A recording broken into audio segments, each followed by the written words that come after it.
শুভেচ্ছা, স্বাগত মাছরাঙা নিউজ শোতে। আপনাদের সঙ্গে আছি কাজী রওশনারা সাকি।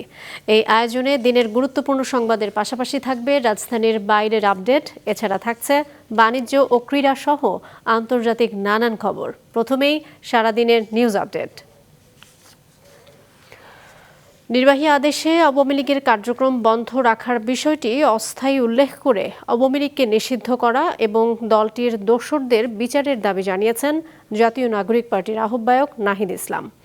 গত বছর জুলাই আগস্টে সংঘটিত মানবতাবিরোধী অপরাধের মামলায় সাবেক প্রধানমন্ত্রী শেখ হাসিনা ও সাবেক স্বরাষ্ট্রমন্ত্রী আসাদুজ্জামান খান কামাল সহ ৩ আসামির বিরুদ্ধে সাক্ষ্যের ব্যাপারে তাকে আসামি পক্ষের আইনজীবীর জেরা শেষে আজ গণমাধ্যমকে একথা বলেন নাহিদ ইসলাম। বিচারপতি মোহাম্মদ গোলাম মর্তুজা মজুমদারের নেতৃত্বাধীন ৩ সদস্যের আন্তর্জাতিক অপরাধ ট্রাইব্যুনাল ১-এ দ্বিতীয় দিনের মতো জেরা করা হয় নাহিদ ইসলামকে। পরে গণমাধ্যমকে তিনি বলেন, তাদের আন্দোলনে বিদেশি শক্তির ইন্ধন ছিল না, জনগণের আন্দোলনেই হাসিনা দেশ ছাড়তে বাধ্য হয়েছেন। শেখ হাসিনা যেহেতু দলীয় প্রধান এবং রাজনৈতিকভাবে ক্ষমতা নিরঙ্কুশ করতে, ক্ষমতায় টিকে থাকতে জনগণের বিরুদ্ধে গিয়ে তাকে জনগণকে হত্যার সিদ্ধান্ত তিনি নিয়েছিলেন, জনগণ প্রতিরোধ করে তাকে উৎখাত করেছিল। ফলে এটা আওয়ামী লীগের সংগঠিত অপরাধ। রাজনৈতিকভাবে আওয়ামী লীগকে দল হিসেবে বিচারের আওতায় দ্রুত সময়ের মধ্যে আনা উচিত। সেই সময়ের ক্ষমতাসীন যে দল আওয়ামী লীগ, তার সহযোগী সংগঠন হিসেবে যুবলীগ, ছাত্রলীগ, স্বেচ্ছাসেবক লীগ, 14 দল, তাদের সম্পৃক্ততার অকাট্য প্রমাণ কিন্তু আদালতে আসছে। সুতরাং এই সিদ্ধান্ত নেবার সুযোগ আছে। আমরা এখনো সিদ্ধান্ত নেই। রাজশাহী বিশ্ববিদ্যালয়ের উপাচার্যকে লাঞ্ছিত ও শিক্ষার্থীদের হাতাহাতির ঘটনা তদন্তে অভ্যন্তরীণ 5 সদস্যের তদন্ত কমিটি গঠন করা হয়েছে।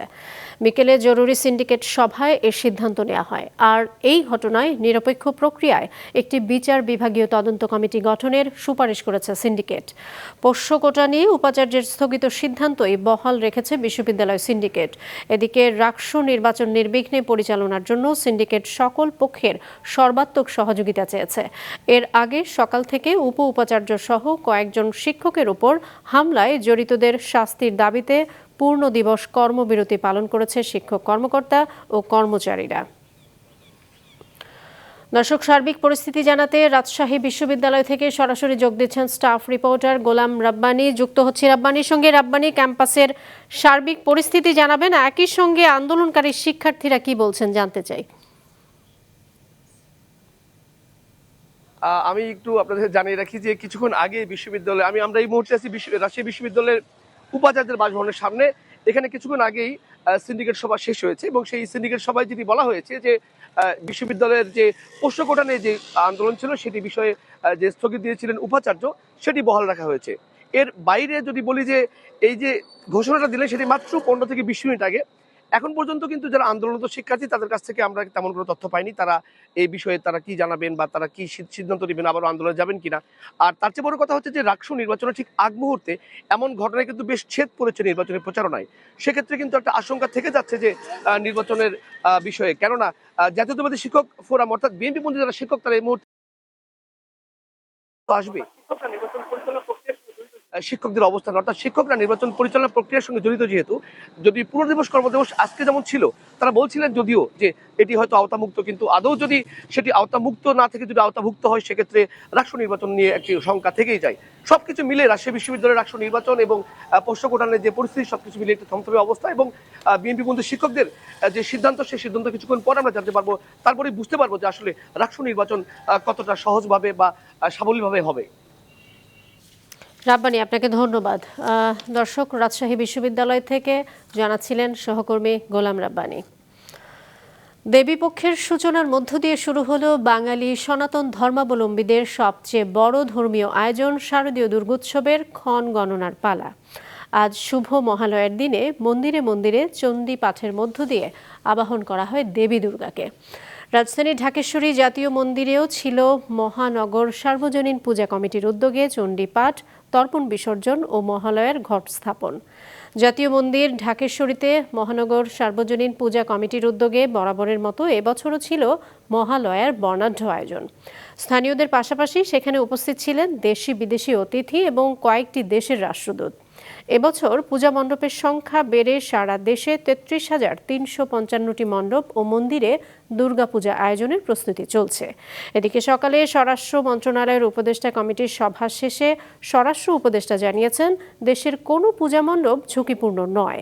এবার নির্বিঘ্নে পূজা অনুষ্ঠিত হবে।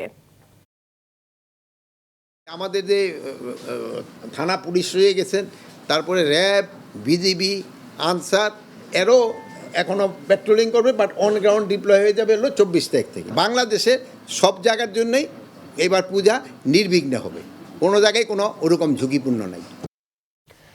দেশের বিভিন্ন স্থানে শুরু হয়েছে দুর্গোৎসবের আনুষ্ঠানিকতা। সকালে বিভিন্ন মন্দির ও মণ্ডপে চণ্ডীপাঠ ও ঘট স্থাপনের মধ্য দিয়ে শুরু হয় দেবী দুর্গার আবাহন। বিভিন্ন মন্দিরে মঙ্গল ঘট স্থাপন, ঢাক, কাসর ও শঙ্খ বাজিয়ে দেবীকে মর্তে আবাহন জানান ভক্তরা। পরে চণ্ডীপাঠ ও আগমনী সঙ্গীত এবং গীতি আলেখ্য পরিবেশন করা হয়। চট্টগ্রাম, রাজশাহী, রংপুর, বরিশাল, ময়মনসিংহ, কিশোরগঞ্জ, নারায়ণগঞ্জ, লক্ষ্মীপুর, নোয়াখালী, গাজীপুর, মুন্সিগঞ্জ, মানিকগঞ্জ ও খাগড়াছড়ি সহ সারা দেশের বিভিন্ন মন্দির ও মণ্ডপে মহালয়ার আনুষ্ঠানিকতা পালিত হয়েছে। চলাচলের রাস্তা বন্ধ করে দেয়ায় মই বেয়ে ওপরে উঠে ছাদ টপকে বাড়ি থেকে বের হতে হচ্ছে একটি পরিবারকে। বাড়ির চারপাশে বাঁশের বেড়া দিয়ে চলাচলের রাস্তা বন্ধ করে দেয়ায় দীর্ঘ 9 মাস ধরে অবরুদ্ধ হয়ে মানবেতর জীবনযাপন করছেন ওই পরিবারের সদস্যরা। গাজীপুরের জেলা রিপোর্টার ফারদিন ফেরদৌসের পাঠানো তথ্য ও ছবিতে নিউজ শো রিপোর্ট। দুইটাই ঢুকেছে এইভাবে।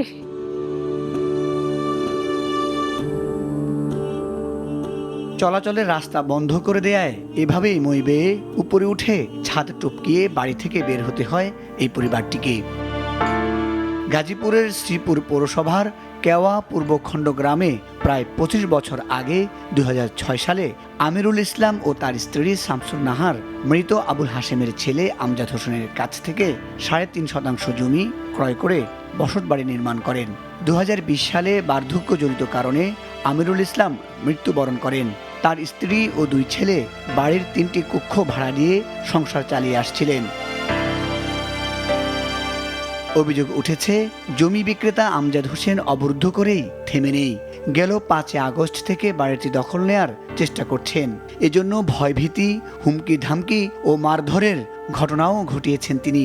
ভাড়াটিয়াদের বের করে দিয়ে বাড়ির চারপাশে বাঁশের বেড়া দিয়ে পরিবারটিকে অবরুদ্ধ করে রাখেন। মিথ্যা মামলা দিয়া 3 মাস আজা 1 বছর ধরে আমি হাজিরা দিতেছি, আমার টাকা যাইতেছে। এরপরে করছে আমার লগে গন্ডগোল করে দিছে বেড়া দিয়া আজকে 9 মাস যাবত আমি ময়দা ওঠানামা করতেছি। চুপ করে নেই, কেউ কোনো খোঁজ খবর নেই, কোনো একটা লোক আইতে দেয় নাই আমারে। বিষয়টি নিয়ে তাদের প্রতিবেশীরা অস্বস্তিতে রয়েছেন। এর সঠিক সমাধান চান তারা। আম্মুর বাসায় থাকা অবস্থায় তারা আইসা পিছন দিয়ে বেড়া দিতেছে। পরে আমার আম্মু কথা বলতে গেছে যে আমরা বেড়া দিস কেন, তো আমারও রাস্তা আছে যাওয়া, পিছনে যাওয়া। আমার আম্মু এই কথা বলার কারণে নুরুল কারমিন হুদা আমার আম্মুরে মারধর করছে। মারধর কইরা আমি অফিস থেকে আসতে আসতে দেখ দেয় তারা বেড়া দিয়ে লাইছে। তোমার যে মানুষটা পেছনে বাড়ি আছে তার তো গতিপথ বন্ধ করা যাবে না, এটা তো অমানবিক। এইটা যেন দ্রুত এটার একটা সমাধান হয়, যেমন একটা মানুষ কখনোই এভাবে থাকতে পারে না। তবে সংবাদকর্মীরা বিষয়টি নজরে আনলে মানবিক বিবেচনায় নিয়ে রাস্তা তৈরি করে দেওয়ার আশ্বাস দিয়েছেন উপজেলা নির্বাহী কর্মকর্তা। একেবারে ব্যক্তিগত সম্পত্তির উপরে তো উচ্ছেদ কার্যক্রম চালানো যায় না, আনলেস যদি না কোনো কোর্ট অর্ডার থাকে। এই কারণে আমরা আপাতত ভাবে লোকালি এটাকে উনি যেন রাস্তা প্রোভাইড করেন, এটার আমরা ব্যবস্থা নেব। শুধু আশ্বাস নয়, মানবেতর জীবনযাপন করা পরিবারটি দ্রুত প্রশাসনের হস্তক্ষেপ কামনা করে চলাচলের পথ সহজ করার দাবি জানিয়েছেন। মুজাহিদ সাকিফ, মাছরাঙ্গা নিউজ শো। বরগুনার পাথরঘাটায় হরিণবাড়িয়া ম্যানগ্রোভ বনে বেপরোয়া হয়ে উঠেছে হরিণ শিকারীরা। আইনশৃঙ্খলা বাহিনীর চোখ ফাঁকি দিয়ে ফাঁদ পেতে প্রতিনিয়ত হরিণ শিকার করে চলেছে চক্রটি। বরগুনা জেলা রিপোর্টার মুশফিক আরিফের পাঠানো তথ্যচিত্রে ডেস্ক রিপোর্ট। বরগুনার পাথরঘাটা উপজেলার হরিণবাড়িয়া ম্যানগ্রোভ বনে প্রকাশ্যে পাতা হচ্ছে শিকারীদের ফাঁদ, আর সেই ফাঁদেই প্রতিদিন হারিয়ে যাচ্ছে একের পর এক হরিণ।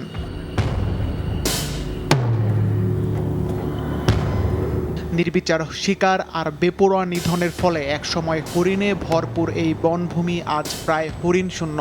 যে বন এককালে ছিল হরিণের নিরাপদ আশ্রয়স্থল, আজ তা পরিণত হয়েছে শিকারীদের স্বর্গ রাজ্যে। বর্তমানে বেপরোয়া হয়ে উঠেছে হরিণ শিকারী চক্রটি।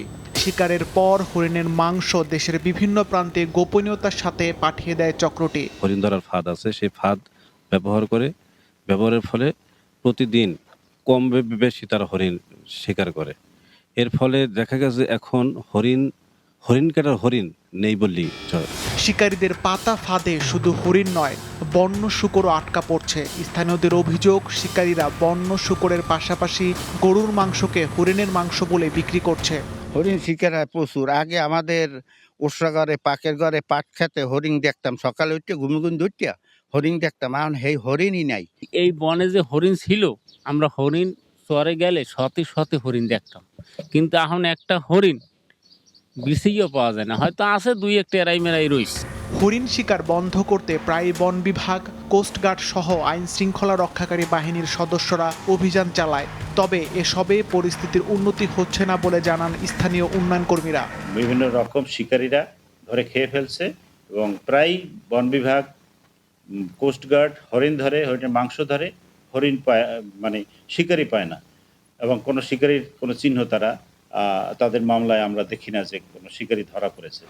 হরিণ শিকারীদের কথা স্বীকার করলেও শিকারের ঘটনা অনেক কমে গেছে বলে দাবি এই বন কর্মকর্তার।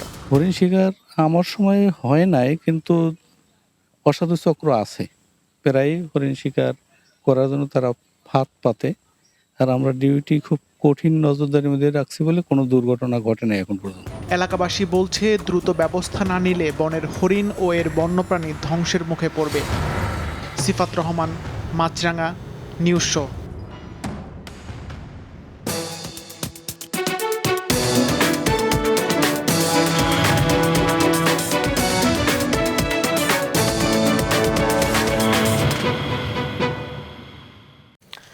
দরপতন দিয়ে শেষ হয়েছে ঢাকার শেয়ার বাজারের সপ্তাহের প্রথম কার্যদিবসের লেনদেন। সার্বিক সূচক ডিএসই এক্স 68 পয়েন্ট কমে দাঁড়িয়েছে 5381-তে। হাতবদল হয়েছে 621 কোটি টাকার। লেনদেনে অংশ নেওয়া প্রতিষ্ঠানগুলোর মধ্যে দর বেড়েছে 39টির, কমেছে 307টির, আর অপরিবর্তিত রয়েছে 50টির দর। এবার বাজার নিয়ে বিশ্লেষণ শুনব ব্র্যাক ইপিএল স্টক ব্রোকারেজের।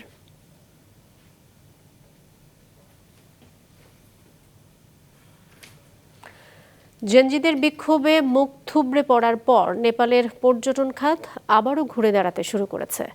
দেশের ভাবমূর্তি ফেরাতে সমন্বিতভাবে উদ্যোগ নিয়েছে পর্যটন সংশ্লিষ্ট বিভিন্ন সংগঠন। Desk report. সেপ্টেম্বর মাসের শুরুতে হঠাৎ করেই পর্যটন বান্ধব দেশ নেপালে দেখা দেয় চরম অস্থিরতা। এতে দেশটির হোটেল, রেস্তোরাঁ, কেবল কার ও বিমানবন্দর সহ পর্যটন খাতের বিভিন্ন অংশ ব্যাপকভাবে ক্ষতিগ্রস্ত হয়। বিক্ষোভে 30টিরও বেশি প্রতিষ্ঠান আংশিকভাবে ক্ষতিগ্রস্ত হয়েছে, আর ক্ষতির পরিমাণ 25 বিলিয়ন রুপিরও বেশি। সেই সাথে কাজ হারিয়েছেন প্রায় 2500 কর্মী। তবে এরপরই দেশের ভাবমূর্তি ফেরাতে সমন্বিতভাবে উদ্যোগ নেয় নেপালের সংস্কৃতি, পর্যটন ও বেসামরিক বিমান চলাচল মন্ত্রণালয়, Nepal tourism board, hotel association Nepal ও ভ্রমণ ট্রেকিং সংগঠনগুলো। আর এর মধ্য দিয়ে দেশটির পর্যটন খাত নিরাপদ পর্যটন স্থল হিসেবে আবারও নতুন করে আস্থা ফিরে পেতে শুরু করেছে ভ্রমণ পিপাসুদের মাঝে। ভূমিকম্প, বাণিজ্য অবরোধ বা মহামারী মোকাবিলার মতো অভিজ্ঞতা থেকে নেপাল পুনরুদ্ধারের পথ জানে বলে মনে করছেন সংশ্লিষ্টরা। পর্যটক ফেরানোর পরিকল্পনার মধ্যে রয়েছে সরকারি বেসরকারি অংশীদারত্ব বাড়ানো, লক্ষ্যভিত্তিক নীতি সংস্কার এবং আন্তর্জাতিক পর্যায়ে সক্রিয় প্রচার। হিসেব বলছে, চলতি বছরের সেপ্টেম্বরের মাঝামাঝি পর্যন্ত নেপাল ভ্রমণ করেন 33,638 জন বিদেশি পর্যটক। শুধু আগস্টেই ভ্রমণ করেছেন 88,680 জন। আর 2024 সালে মোট পর্যটক ছিল 11,50,000, যা 2023 সালের চেয়ে বেড়েছে 10,10,000। অবশ্য 2019 সালের মহামারীর আগের সর্বোচ্চ রেকর্ড ছিল প্রায় 12 লাখ পর্যটক সমাগমের, যা এখনও মানদণ্ড হিসেবে ধরা হচ্ছে। জানা গেছে, নিরাপত্তা ও প্রস্তুতির কথা জানিয়ে নেপাল ট্যুরিজম বোর্ড শিগগিরই বৈশ্বিক ভ্রমণ পরামর্শ জারি করবে। প্রতিষ্ঠানটির প্রধান নির্বাহী কর্মকর্তা দীপক রাজ যোশী বলেন, অতীত অভিজ্ঞতা থেকে তারা নিশ্চিত পর্যটন খাত দ্রুতই ঘুরে দাঁড়াবে। হোটেল অ্যাসোসিয়েশন নেপালের সভাপতি বিনায়ক শাহ জানান, এরই মধ্যে পর্যটন মৌসুম শুরু হয়েছে। তাই নেপাল যে নিরাপদ আর সম্ভাবনায় ভরপুর, সেই বার্তা বিশ্বব্যাপী পৌঁছে দিতে হবে বলেও মন্তব্য করেন তিনি। পর্যটন খাত সংশ্লিষ্ট সংগঠনগুলো মনে করছে, নেপালকে আবারও শীর্ষ অভিযাত্রা ও সাংস্কৃতিক গন্তব্য হিসেবে প্রতিষ্ঠার জন্য আগামী কয়েক মাস অত্যন্ত গুরুত্বপূর্ণ। শরতের ভ্রমণ মৌসুমে সরকারি ও বেসরকারি সমন্বিত নানা পদক্ষেপেই খাতটি দ্রুত পুরনো গতিশীলতা ফিরে পাবে বলে আশা তাদের। আমিনা রুসি, মাছরাঙা নিউজ শো।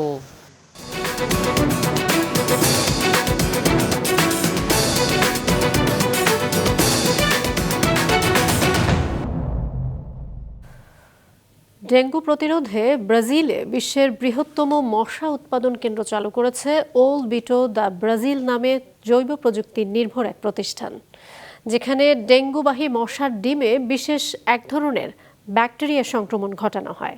তা থেকে জন্ম নেয়া মশা ডেঙ্গু, চিকুনগুনিয়া সহ বেশ কিছু ভাইরাস মুক্ত হয়। ডেঙ্গুর বিরুদ্ধে বড় এক লড়াইয়ের পদক্ষেপ নিল ব্রাজিল। দেশটিতে চালু হয়েছে বিশ্বের সবচেয়ে বড় জৈব প্রযুক্তি নির্ভর মশা উৎপাদন কেন্দ্র, যেখানে প্রতি সপ্তাহে 10 কোটি ওয়ালবাকিয়া ব্যাকটেরিয়ার সংক্রামিত মশার ডিম উৎপাদিত হয়।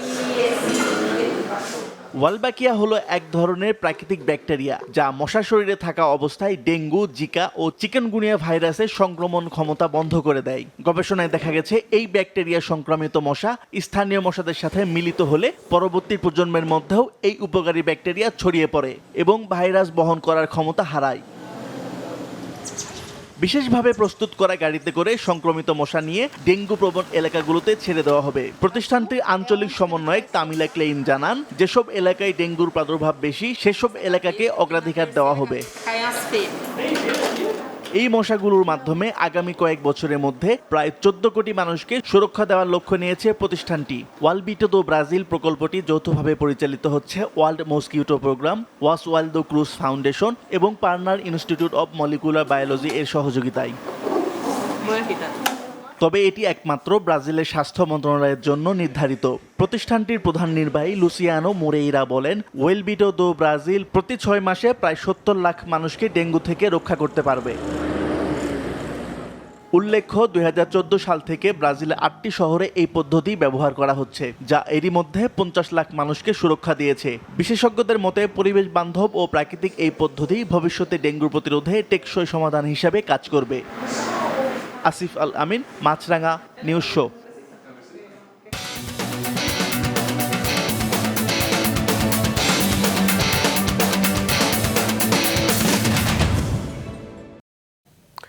এশিয়া কাপের সুপার 4-এ শ্রীলঙ্কার বিপক্ষে দুর্দান্ত জয়ের পর বাঁধ ভাঙা উল্লাসে মাতে খেলা দেখতে যাওয়া দুবাই প্রবাসীরা।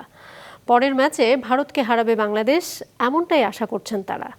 আবেগে ভেসে গিয়ে মাছরাঙা টেলিভিশনের কাছে অনেক টাইগার ভক্তই আশাবাদ জানিয়েছেন, এশিয়া কাপে চ্যাম্পিয়ন হবে লাল সবুজ দল।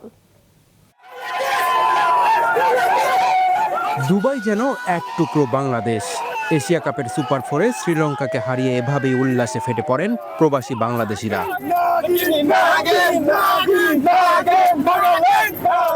দেশের ক্রিকেট ইতিহাসে যোগ হয়েছে আরও একটি গৌরবময় অধ্যায়। এবার ফাইনাল খেলার স্বপ্ন দেখছে ভক্তরা। এটার মতন খেলা আর কোনোদিন বাংলাদেশে খেলে নাই। মুম্বাইয়ের যে জিনিসটা এটা ভিতরে এমনভাবে কাঁপাই নিছে, তারপর আমরা জিততে পারছি। মিসাই সামনে আর সাইডে আরো চার্জ দেওয়া হোক এবং তৈরি এক্সিলেন্ট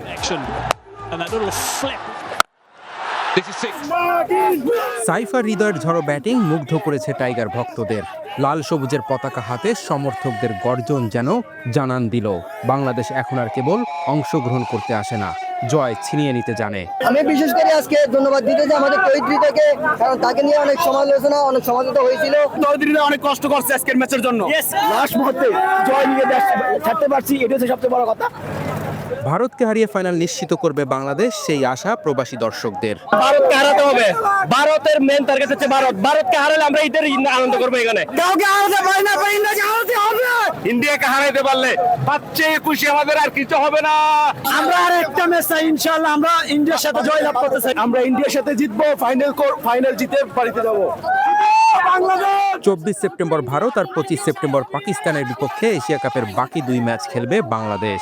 দুবাই ইন্টারন্যাশনাল স্টেডিয়ামে সাইফ হাসান আর তাওহিদ হৃদয় যে ম্যাজিক দেখিয়েছে, তাদের বিশাল বিশাল ছক্কাগুলো এই গ্যালারিতে যখন আছড়ে পড়েছে, তখন কোটি বাংলাদেশের হৃদয় যেন ছুঁয়ে গেছে।